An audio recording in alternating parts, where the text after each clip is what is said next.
correspondiente a hoy, 22 de noviembre del año 2021. ¿Ya? Como siempre, para aquellos compañeros que por diversas circunstancias no han podido asistir a la clase, estamos procediendo a grabar la misma con el fin de que puedan verla en caso de que haya alguna incompatibilidad horaria. ¿Ya? Bien, tal como habíamos visto en nuestra última clase, lo que estamos haciendo es darle una mirada completa a todo lo que significa el enfoque moderno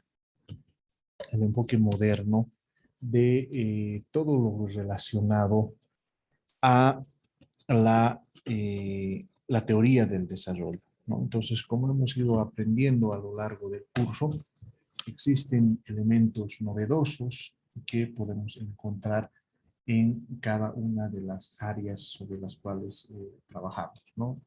Habíamos visto el papel precisamente de todo lo relacionado a los elementos que tienen que ver con el mecanismo mediante el cual se pretende reducir la pobreza. Ahora lo que vamos a ver es el mecanismo para fomentar el trabajo, ¿no? Bien, entonces la carta comienza con una caracterización del hemisferio, ¿no? Se comienza indicando que la región ha reducido sus niveles de desempleo abierto, registrando 6.8% en 2011, nivel que no se veía desde los años 90. En la década del 2000, los niveles incluso llegaron al 13%. Sin embargo, hay fuertes diferencias según grupo poblacional. El desempleo afecta más a las mujeres, a los jóvenes y a los más pobres, ¿no? Entonces ahí podemos ver una gráfica, podemos ver para cada uno de los países que conforman la región las distintas tasas de desempleo, ¿no? Sin embargo, cuando, por ejemplo, en la gráfica de abajo, si uno empieza a ver todos los elementos relacionados a cuál es la dinámica del desempleo en relación a, por ejemplo, los hombres y las mujeres, lo que vamos a notar es que en el caso, por ejemplo, del desempleo total, estamos hablando de un 7,3%, esto para el año 2010. Los hombres tienen 6,3% y las mujeres 8,7%. Lo que quiere decir que el desempleo tiene rostro femenino, es decir, afecta más a las mujeres. Este es un tema interesante en el enfoque moderno de la teoría del desarrollo, porque como notarán, se pone un alto énfasis a estas diferencias de género que existen, que son plausibles en las sociedades modernas. Esto no con el ánimo, digamos, de menospreciar el trabajo femenino, sino que yo considero que el camino más aconsejable, el primer paso que uno tiene que dar precisamente para poder resolver un problema, es que se lo pueda mostrar, que se pueda colocar en el tapete y decir, aquí hay un problema, aquí hay algo que no está funcionando bien. Y por el otro lado, tenemos el tema del desempleo juvenil, ¿no? Entonces vamos a notar que el 15.8% de los jóvenes está desempleado. Y cuando uno hace la diferencia por género, el 13.5% de los jóvenes varones está desempleado y el 18,7% de las mujeres jóvenes está desempleado. Entonces, ¿qué quiere decir? Que en realidad, tal como se había indicado en el diagnóstico, el desempleo afecta más a las mujeres, a los jóvenes y a los más pobres. Entonces, ahí hay otro elemento importante que hay que ir trabajando de acuerdo a la caracterización que estamos haciendo del desempleo. Sin embargo, también hay que considerar que el mayor problema es la precariedad laboral, con niveles de informalidad muy elevados. El empleo informal alcanza niveles del 50% y está concentrado en empresas del sector informal. Sin embargo, preocupa que el porcentaje de empleo informal en el sector formal, porque muestra el nivel de incumplimiento de la normativa laboral o social, en especial de la cotización a la seguridad social, ¿no? Entonces acá, por ejemplo, podemos ver la composición del empleo informal, del porcentaje del empleo no agrícola, ¿no? Entonces ahí podemos notar que estamos hablando en toda la región de un 50% y la mayoría de las mujeres estamos, que tienen una mayor situación de precariedad laboral. Y también podemos ver que hay una suerte también de precarización incluso en el sector formal, ¿no? Y en el caso de los jóvenes, por ejemplo, de 15 a 24 años, podemos notar que el empleo informal alcanza al 60% de esta población, ¿no es cierto? Ahora bien, por si acaso aquí estamos hablando de datos a nivel hemisférico, a nivel de América Latina. Sin embargo, en el caso de lo que significa el caso boliviano, la informalidad alcanza al 80% de la población económicamente activa. Entonces, no solo estamos hablando de una situación de desempleo, en el sentido de una ausencia de trabajo, porque no debemos olvidar que el desempleo está formado por aquellas personas que están dentro de la población económicamente activa, que buscan y no consiguen trabajo. Entonces, esa es una arista del problema y ahí estamos viendo que el desempleo fundamentalmente afecta a mujeres jóvenes y los más pobres. En cambio, cuando empezamos a hablar de la precariedad, estamos hablando de la informalidad. Esto es que del porcentaje de aquellas personas que pueden tener un empleo, pero este empleo no tiene aportes a la seguridad social de corto plazo ni de largo plazo. Entonces, lo que ocurre es que ahí la gente está desprotegida porque no puede ser atendida por la Caja Nacional de Salud y tampoco va a contar con el beneficio de la jubilación. Aspecto que, bueno, digamos, cuando uno es joven puede parecer no necesario, pero no olviden que todos vamos a envejecer. Esa es una ley de la vida, ¿no? Entonces, eso significa que a la larga o a la corta vamos a necesitar contar con este tipo de elementos que nos protejan en el mediano y largo plazo. Pero además, los empleos informales se caracterizan por ser de baja productividad, bajos ingresos, inestables, inseguros y desprotegidos, ¿no? Entonces, eh, eso nos permite observar que hay elementos relacionados a las caracterizaciones de la precariedad laboral. ¿Por qué hablamos de baja productividad? ¿No? Por ejemplo, para que me entiendan esto, es lo que ocurre en el comercio informal, ¿no? En realidad, bueno, la productividad es baja porque precisamente, bueno, está uno eh, largas horas del día sin prácticamente hacer nada, ¿no es cierto? ¿Por qué? Porque uno está esperando a los clientes y estos clientes no necesariamente van a aparecer cada minuto, sino que pueden aparecer cada 2 o 3 horas, ¿no? Hay bajos ingresos porque estos ingresos, en realidad el margen que se tiene es bajo, ¿no? Por darles una idea, en el caso de, de la venta de tarjetas para celulares, ¿no? Uno puede invertir 99 bolivianos para ganar un boliviano, ¿no? O sea, compra 99 para venderlo a 100.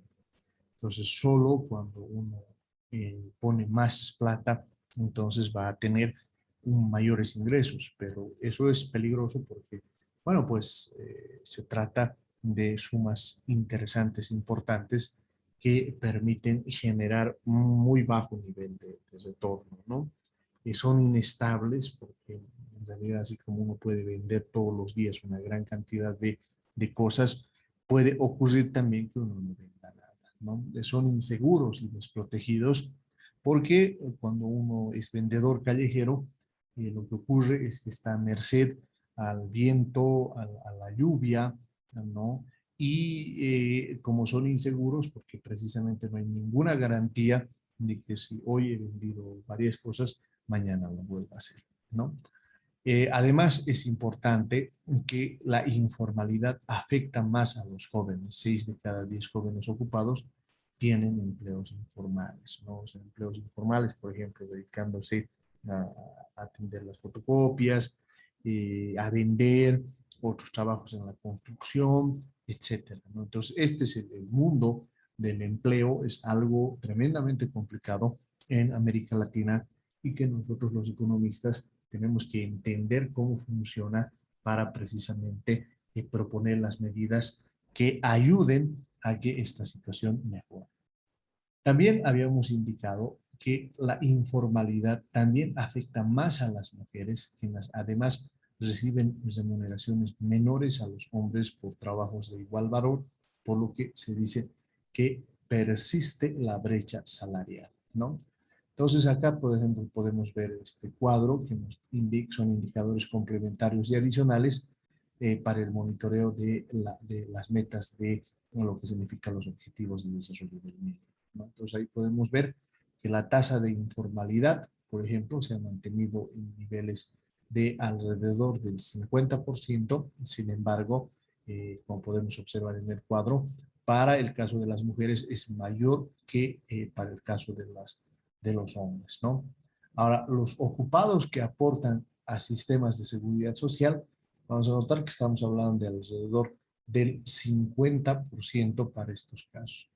Y la razón entre el salario de las mujeres y de los hombres, eso nos muestra que estamos hablando de un 77.8, 78.4, 79.1%. ¿Esto qué quiere decir? Que para el mismo trabajo las mujeres eh, reciben un 80% del salario de los hombres. Entonces, eso también nos muestra cómo se va estableciendo una suerte de discriminación al interior del mercado laboral, ¿no? Sin embargo, también tenemos que ver que en esta situación del trabajo hay una situación crítica respecto a los más pobres, ¿no? Por ejemplo, en este cuadro podemos ver la proporción de la población ocupada que vive en situación de indigencia y pobreza, ¿no? Entonces vamos a notar que si bien hay un descenso, es decir, en 1990, estamos hablando del 17,8%, para el 2008 alcanza al 11,3%. Y en el caso de los pobres no indigentes, estamos hablando de un 39,7%, que ha bajado evidentemente a un 26,3%. ¿Pero qué quiere decir? Que el 26% de la población ocupada vive como pobre o en situación indígena. Por eso indicamos que más del 25% de la población ocupada vive en situación de pobreza o indigencia, con un ingreso laboral que no alcanza para salir de la pobreza. Esta es una situación sumamente complicada porque nos está mostrando cómo en realidad la gente tiene apenas recursos para vivir, ¿no? Entonces hay un elemento importante que el día de hoy ha informado el Centro de Estudios para el Desarrollo Laboral, el CEDLA, que indica que 6 de cada 10 trabajadores tienen ingresos por debajo del salario mínimo nacional, ¿no? Entonces eso nos está mostrando que el coletazo, en el caso boliviano, de la pandemia aún no se ha superado porque todavía estamos frente a situaciones tremendamente complicadas en el país, ¿no? En el gráfico 12 lo que tenemos es la tasa de desempleo, la tasa de ocupación y el porcentaje de trabajadores en el sector formal de la economía respecto al total de los ocupados, ¿no? Entonces ahí lo que podemos ver cuando dividimos a la población en deciles, vamos a encontrar que el decil más pobre, es decir, la gente que tiene más ingresos, lo que está en la línea roja, ahí son los que tienen la mayor cantidad de desempleo. En otras palabras, hay una correlación entre ser pobre y a la vez estar desempleado. Eso implica que los pobres generalmente tienen una baja formación, su productividad es baja y por lo tanto tienden a ser más desempleados. Entonces, cuando uno va recorriendo, va a notar que en el decil más rico la tasa de desempleo es menor, ¿no? Y lo que podemos observar también que la cantidad de trabajadores en el sector formal es menor en el segmento más pobre. Únicamente alcanza al 22,2%, mientras que en el decil más rico estamos hablando de un 69,2%. En otras palabras, las políticas en América Latina no están funcionando. ¿Por qué no están funcionando? Porque el 22% del decil más pobre es el que tiene acceso a la seguridad social de corto y de largo plazo. En cambio, en el segmento más rico, lo que ocurre es que la mayor parte tiene acceso a lo que significa las prestaciones de seguridad social de corto y de largo plazo, ¿no? Entonces, ahí podemos observar también cuando vemos la tasa de ocupación, que es la contracara del desempleo, que esta tasa de ocupación es menor en el decil más pobre y es mayor en el decil más rico, ¿no? ¿Por qué son importantes estos datos? Porque precisamente nos permiten enfocar adecuadamente el desarrollo. No se olviden que un buen diagnóstico lo que nos permite es que podamos analizar, que podamos observar estas falencias que estamos detectando en el caso de América Latina, ¿no? Acá en el cuadro precisamente de arriba, en las barras verdes, podemos ver la población en edad de trabajar y la tasa de participación según deciles de ingreso. Esto es con datos alrededor del año 2005, ¿no? Entonces, lo que podemos ver es la población en edad de trabajar y su tasa de participación de acuerdo a los que son los más pobres hasta los más ricos, ¿no? Entonces ahí podemos ver que hay una mayor proporción de esta participación. Por eso indicamos que la tasa de participación en el mercado de trabajo es menor entre los más pobres y dentro de ellos las mujeres y va aumentando a mayores ingresos, ¿no? Entonces podemos ver que esta tasa de participación va aumentando a medida que la gente tiene mayores ingresos. Entonces, el desempleo y la informalidad son mayores entre los más pobres y van disminuyendo a mayores ingresos. Entonces, no solo, digamos, podemos ver que la pobreza, que es un castigo en sí mismo, porque muchas veces los más pobres no tienen ni siquiera para comer, sino que cuando ingresan al mundo laboral, en primer lugar se enfrentan a tasas de desempleo mayores y cuando logran conseguir un trabajo, este trabajo está ampliamente relacionado con la informalidad. Esto es que son empleos precarios y son bastante inestables. Entonces, ese tipo de elementos son los que hay que analizar cuando uno está observando precisamente las características del mercado de trabajo en Bolivia. Por otro lado, y me disculpen, digamos que esto parezca un rosario de lamentos en el sentido de situaciones que no funcionan, pero nosotros como economistas tenemos que ser objetivos en relación a los mecanismos sobre los cuales funciona, que además, como notarán, este enfoque moderno de la teoría del desarrollo nos proporciona respuestas importantes, respuestas necesarias, creo, dentro de un contexto boliviano, porque estamos notando que los problemas que estamos detectando no solo son comunes a lo que pasa en Bolivia, sino también a lo que pasa en América Latina, ¿no? Entonces, ahí podemos encontrar que esta situación es desproporcionadamente más grave en las áreas rurales, ¿no? Entonces, ahí podemos ver la incidencia de la pobreza entre los ocupados para las áreas urbanas y rurales, ¿no? Entonces ahí podemos ver que en realidad lo que ocurre es que la incidencia de la pobreza en la línea ploma podemos tener las áreas urbanas y en la línea verde las áreas rurales. Entonces podemos encontrar que en el caso de los ocupados En las áreas urbanas estamos hablando de una incidencia de la pobreza del 20%. Pero para el caso de las áreas rurales, la pobreza alcanza al 43,6%. En otras palabras, en realidad puede ser ocupado, pero por eso no dejas de ser pobre, ¿no? Y este es un problema del desarrollo de primer orden, ¿no?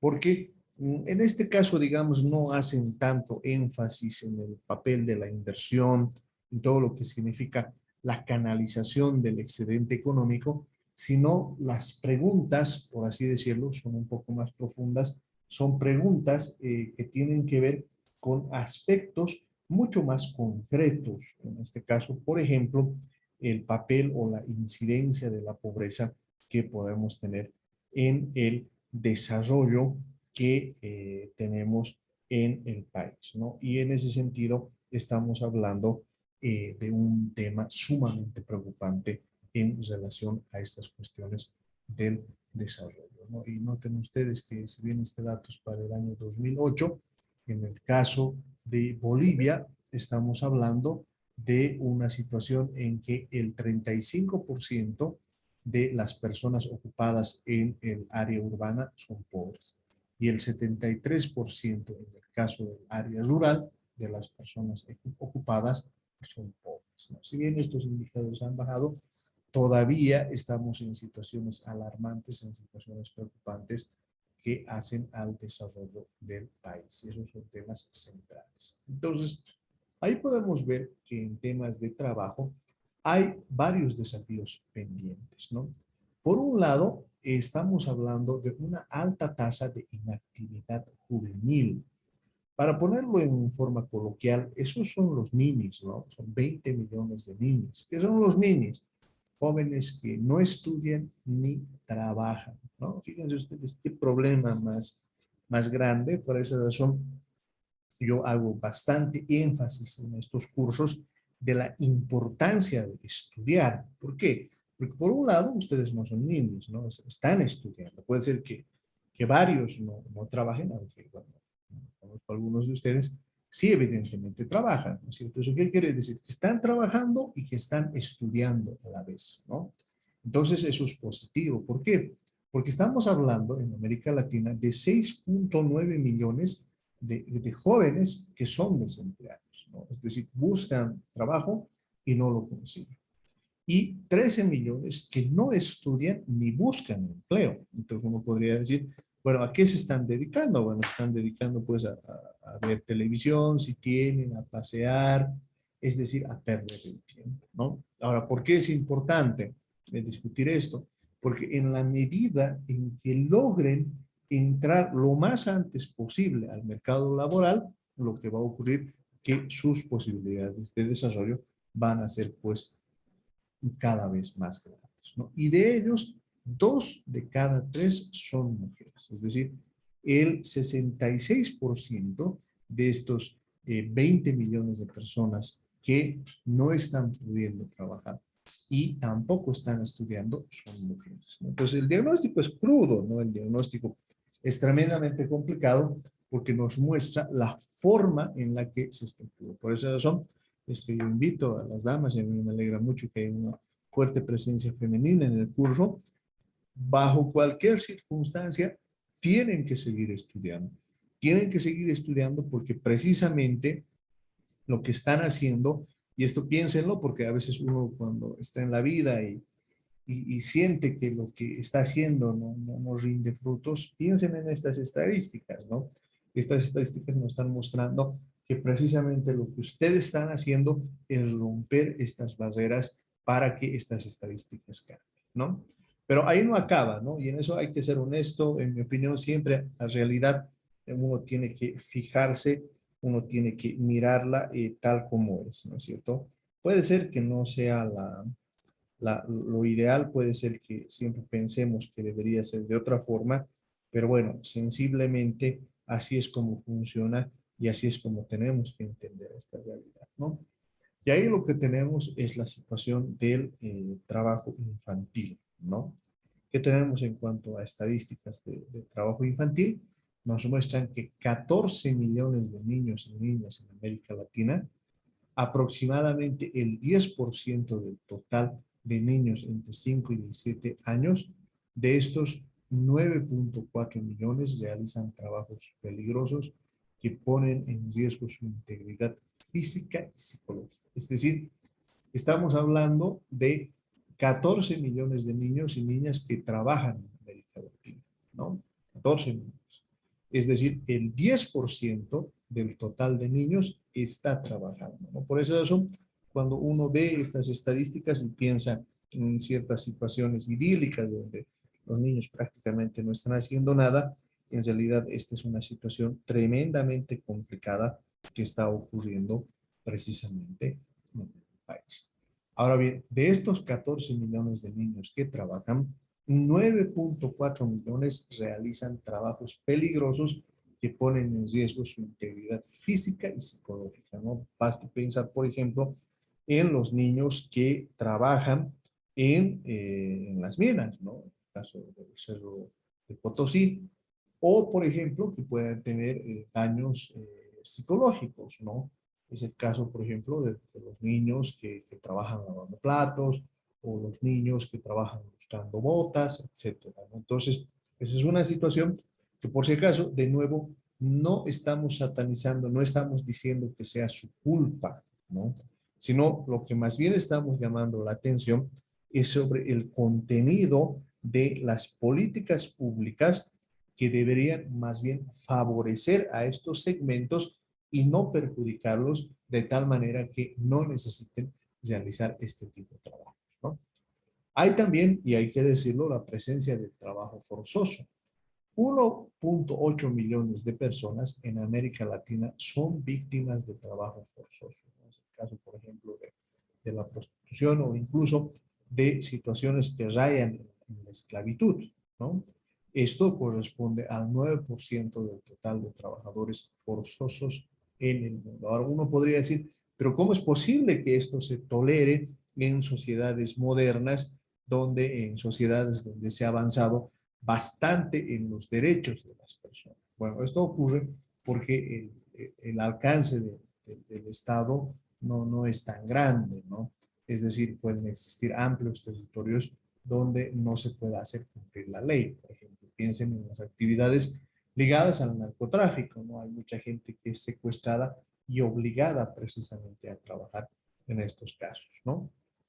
En cuanto a la libertad sindical, tenemos un 51% de quejas sobre libertad sindical a nivel mundial ante la OIT entre 1951 y 2005 corresponden a América Latina, ¿no? Eso que nos está diciendo que en realidad en más de un lugar existen amplias restricciones a todo lo que significa el derecho a la sindicalización, que es un tema central de primer orden que debería estar dentro del conjunto de derechos que tenemos pues en el país, ¿no? Ahora bien, frente a estas situaciones, a este cuadro tan dramático que les he presentado, bueno, hay algunos temas relacionados a, con el fin de que el mecanismo pueda cambiar y podemos trabajar una situación mediante la cual vamos a lograr cambiar precisamente esta situación. Primero, hay una problemática relacionada a los altos niveles de informalidad asociados a sectores de baja productividad, baja remuneración, incumplimiento de la legislación laboral, malas condiciones de salud y seguridad en el trabajo y sin seguridad social. Existe empleo informal, tanto en empresas informales como formales, lo cual representa un déficit de trabajo decente. Asimismo, hay una insuficiente generación de empleos de calidad, lo que produce una fuerte presión hacia la informalidad y atenta contra la superación de la pobreza. Es decir, la mayor parte de ingresos familiares se derivan de retribuciones en el mercado laboral. Ahora, ¿qué es lo que se busca? Primero, promover la progresiva formalización de la economía informal, reconociendo su carácter heterogéneo y multidimensional a través de políticas tales como incentivos a la formalización de empresas y sistemas de registro e información que faciliten su formalización mediante las ventanillas únicas y acceso al crédito. Aumentar la cobertura de protección social, mejorar las condiciones de salud y seguridad en el trabajo, fortalecer la inspección laboral y la plena vigencia de la legislación laboral. Para ello, lo que se complementa a este instrumento es con la Carta Social Ministerial Trabajo y Cumbre, ¿no es cierto? Entonces, ahí la idea, si bien no hay una fórmula directa, es que se pueda lograr que los empleados o los empleadores consideren que la formalización es algo positivo y que permite que los trabajadores se encuentren en mejores condiciones. Por otro lado, está fortalecer las políticas activas del mercado de trabajo, cuyo objetivo es apoyar a desempleados a encontrar ocupación más rápidamente, evitar que empleados se conviertan en desempleados y fomentar el crecimiento del empleo. Estas políticas incluyen capacitación para el trabajo que debe responder a la agenda de desarrollo tecnológico industrial y a los requerimientos del sector productivo, servicios de empleo y de intermediación que buscan vincular a buscadores de empleo con vacantes de la manera más eficiente. También está la posibilidad de constituir sistemas de información del mercado de trabajo, programas de empleo temporal asociados a obras públicas y apoyo al autoempleo y fomento de microempresas, ¿no? Entonces, aquí un poco la idea es que hay un mercado de trabajo y este mercado de trabajo puede funcionar de manera más eficiente. Sin embargo, aquí también debemos criticar que este conjunto de políticas que se plantean, bueno, implican la creencia, que es una creencia bastante complicada de demostrar, de que el mercado de trabajo funciona per se. ¿Por qué digo que es una creencia difícil de explicar? Porque en realidad el mercado de trabajo precisamente genera esas altas tasas de informalidad, esas altas tasas de precariedad que hemos visto en el diagnóstico. Y esto es así porque las empresas tienen un objetivo muy claro en términos de la obtención de ganancias. En ese sentido, desde mi punto de vista, no solo basta fortalecer el mercado de trabajo, sino que se tienen que hacer políticas más activas que garanticen los derechos laborales de los trabajadores. Y esa me parece una tarea de primer orden que tenemos que poner sobre la carpeta para que el mercado de trabajo pues, pueda funcionar. Hay que mejorar también la inserción laboral de las poblaciones más pobres y vulnerables, incluyendo aumentos en su tasa de participación y productividad, acciones de capacitación laboral, reinserción ocupacional, protección social y apoyo al cuidado de los dependientes, ¿no? Por otro lado, tenemos que hay problemáticas relacionadas al desempleo, al subempleo y la informalidad, que son formas de exclusión del mercado de trabajo que están íntimamente relacionados con la pobreza y la discriminación, niveles desproporcionados para mujeres, jóvenes y poblaciones pobres y cruzados por otras formas de exclusión social. Gran parte de la desigualdad se genera en el mercado de trabajo. También, como habíamos visto, los jóvenes son los más golpeados por el desempleo y la informalidad, aunque son la generación con mayor educación de la historia de la región. Esto está alimentando una enorme frustración y tiene serias repercusiones para la democracia y el desarrollo. Muy altos niveles de inactividad juvenil que esconden una gran desesperanza, ¿no? Un poco lo que ha ocurrido precisamente en Chile, ¿no? Que es donde ahí la gente ha empezado a hacer reclamos precisamente porque les han vendido un modelo de desarrollo basado en una mayor educación, pero que ese modelo de desarrollo no ha funcionado porque precisamente tienen la mayor educación, sin embargo están terriblemente endeudados y no consiguen trabajo, ¿no? Entonces, ahí las líneas estratégicas en este moderno enfoque de la teoría del desarrollo tienen que ver con, por ejemplo, eliminar la discriminación en el mercado de trabajo. Esto significa fortalecer instituciones orientadas a combatir la discriminación, como la inspección del trabajo, fomentar políticas antidiscriminatorias y de acción afirmativa, desarrollar políticas activas de empleo que contemplen la realidad socioeconómica y cultural de grupos discriminados en el mercado laboral y garantizar su acceso en condiciones de igualdad. Por otro lado, está el reducir las desigualdades entre hombres y mujeres en el mundo del trabajo, que implica aumentar las tasas de participación y ocupación femeninas, lograr una igualdad de remuneración por trabajo de igual valor y reducir los niveles de informalidad. Algunas acciones que se plantean para esta línea estratégica son promover una distribución más equitativa de responsabilidades laborales y familiares, apoyo en cuidado de dependientes.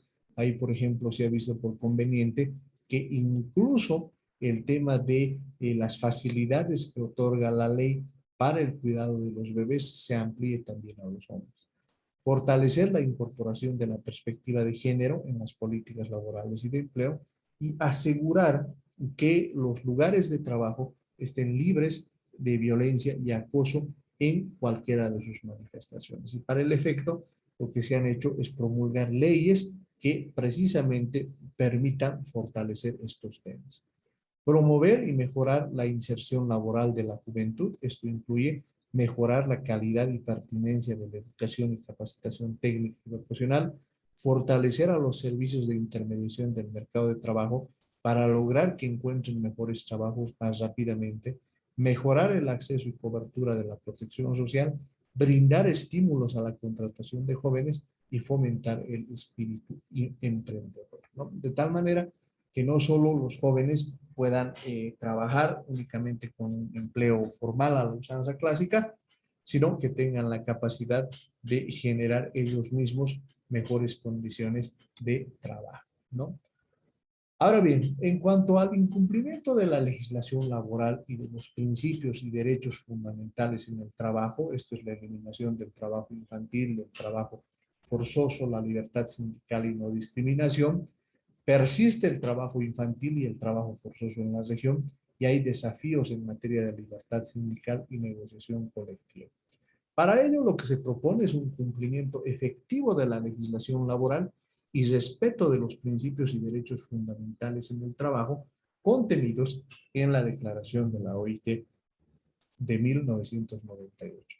Para ello, se tiene que eliminar el trabajo infantil, lo cual requiere de estrategias de acción multisectoriales, coordinación entre ministerios de trabajo e instituciones responsables de la niñez y marcos institucionales dedicados a la prevención y erradicación del trabajo infantil. La meta específica en realidad es erradicar las peores formas de trabajo infantil a más tardar al 2020. Vuelvo a decir que lamentablemente esto no se cumple. Eliminar el trabajo forzoso, esto incluye medidas legales y de concientización, inspección y sanción. Hasta el 2010 se tenía la idea de eliminar el trabajo forzoso, no se ha cumplido. Y lograr el respeto efectivo de la libertad sindical y la negociación colectiva. Para ello se buscaba mejorar la protección sindical, incluyendo recursos administrativos y judiciales, mejorar la calidad de acuerdos y convenios y promover la solución autónoma de conflictos, ¿no? Esto también, si bien se ha avanzado algo, hay importantes retrocesos, ¿no? Y fortalecer la cooperación y el diálogo social entre representantes de los gobiernos, los trabajadores y los empleados. Entonces, noten ustedes cómo en este enfoque se da un alto énfasis a los problemas específicos del desarrollo de tal manera que se pueda avanzar de esa manera. Bien, hasta ahí. ¿Alguna pregunta, duda, comentario? Estoy habilitando los micrófonos, entonces adelante mis compañeros pueden realizar o escribir por el chat si así lo prefieren. Adelante, por favor.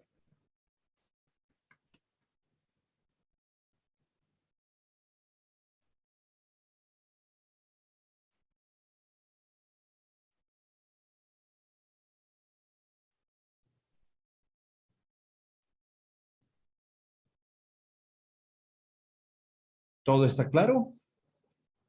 Sí, licenciado, todo claro. Sí, Sí, licenciado. licenciado, no se preocupe. Muy Muchas bien. gracias, Monsi. Sí, Lice, gracias. Entonces quedaríamos acá. Esta clase la voy a subir al Classroom. ¿De acuerdo? Sí, gracias, licenciado. Listo. Está bien, licenciado. Que pasen una buena noche. Saludos. Buenas noches, Liz. Hasta el día jueves. Buenas noches, licenciado. Hasta el jueves.